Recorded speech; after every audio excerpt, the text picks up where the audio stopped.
So the very first bit I want to talk about is this idea of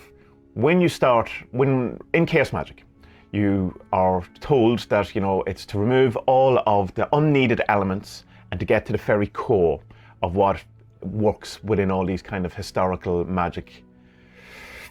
practices, let's say. And what that is kind of translated into, do as you please, do what suits you, do what is to your aesthetics, do what kind of feels right to you. And I agree with that mostly, and I think the most powerful magic will be something that resonates with you rather than something that resonated with John Dee, Aleister Crowley, or Frank the Magician down the road.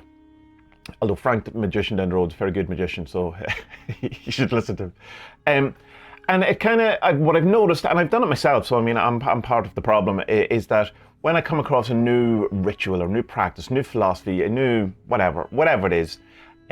rather than trying it the way it is described,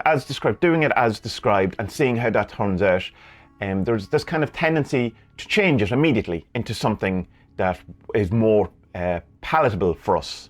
that's more kind of suited to us. And the whole kind of emphasis on Chaos Magic is to do what works. And I think there's kind of a problem in the immediately changing stuff to suit you, in that how do you know which bit works? How do you know which bit is the crud and which is the essential bit? How do you know that the eye of Newt isn't the actual thing that makes this particular magic ritual work?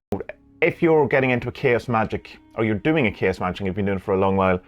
to make sure to challenge yourself to do things as described, so that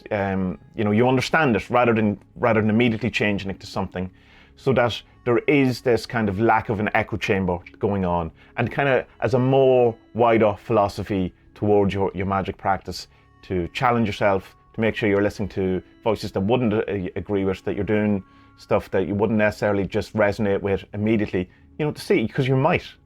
or you might not, but at least you'd understand it.